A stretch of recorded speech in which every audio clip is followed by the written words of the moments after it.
Gwalior Bhind Etawah national highway को लेकर आज आंदोलन के 5वें दिन चल रहा है। अखंड आंदोलन में कालिदास महाराज ने कहा कि सरकार की अनदेखी से नाराज होकर संतों ने आज से अन्न त्याग कर अनशन शुरू कर दिया है। वहीं दोपहर में ग्वालियर से आए एमपीआरडीसी के संभागीय प्रबंधक राजीव श्रीवास्तव भिंड पहुंचे। यहां उन्होंने संतों से मुलाकात कर कहा, आप लोग आंदोलन समाप्त कर दो। वाहनों के सर्वे के अनुसार एमपीआरडीसी नक्शा तैयार कर रही है, कहाँ 6 लेन बनना है और कहाँ 4 लेन की जरूरत है, उसी के आधार पर डीपीआर तैयार की जाएगी। इसलिए हमें आप दीजिए।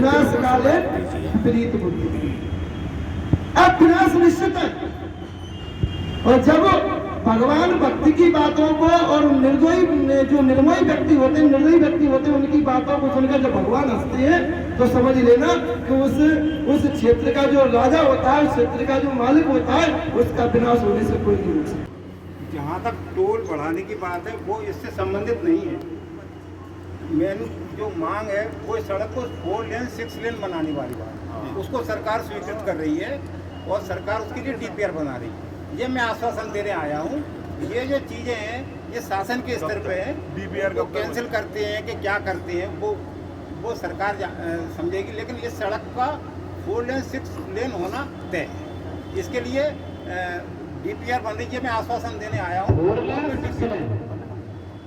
वो अभी 4 लेन और जहाँ जहाँ पे आवश्यकता पड़ेगी वहाँ पे 6 लेन, इस तरीके से प्रस्ताव जा रहा है।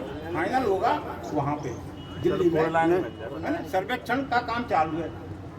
नहीं, मैं ये कहना चाहता हूँ ट्रैफिक का भी सर्वेक्षण होगा उसके। महाराज जी, ट्रैफिक का भी सर्वेक्षण हो रहा है, रोड का भी सर्वेक्षण हो रहा है और जो यातायात है उसकी गणना की जाएगी। गणना करने के बाद जो इंजीनियर लोग और जो शासन निर्णय लेगा उस हिसाब से जहाँ पे 4 लेन की जरूरत होगी वहाँ 4 लेन की जाएगी, जहाँ 6 लेन की जरूरत होगी 6 लेन, जहाँ बाईपास लगेंगे वहाँ बाईपास बनाया जाएंगे। पत्र आया वो, चलो बहुत बढ़िया। जैसे आपने कहा ऐसा नहीं, हम भाषण से साथ ही साथ एक बार रोड के बारे में अभी आप अगर आप ये मेरा कर्तव्य प्रार्थना है, महाराज जी अपना आंदोलन समाप्त करें। महाराज जी ऐसे आंदोलन समाप्त करेंगे नहीं। उन्होंने कसम खा रखी है कि हम कुछ लिखा पक्का सबूत आ जाए, पक्का बिल्कुल पक्का ठोस प्रमाण आएंगे। किस प्रकार का टेंडर प्रक्रिया अभी अधूरी है। इसके लिए आप किसी भी युक्ति से उपाय से तो निश्चित है कि इसका लिए कोई उपाय तो होगा। मैं उसका कार्यादेश आपको, जो उनको डीपीआर बनाने वालों को कार्यादेश दिया है और जो वो काम कर रहे हैं, मैं फोटोग्राफ की आपको समझ डीपीआर का रोड से जो काम कर रहे हैं, इधर आए आप अधिकारी हैं, सक्षम अधिकारी हैं, समझ सकता हूँ। आप यहाँ से टोल की जो घोषणा है, या तो टोल बंद कर दो, शासन न सरकार से मेरी मांग है, या तो टोल बंद कर दे। हम आपकी मांग मान लेते कि हमारे आज काम पूरा हो गया, हमारा आंदोलन पूरा हो गया।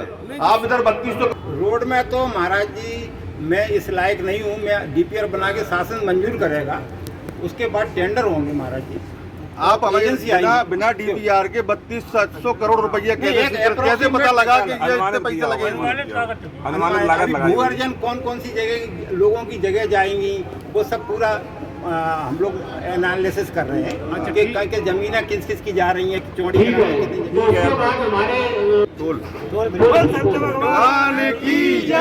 टोल का महाराज मुझे मतलब इसकी नहीं तो वो आप जानकारी कर रहे हैं। आप 2 दिन का समय दे दो जी। वो अलग है, ये अलग है, टोल अलग है।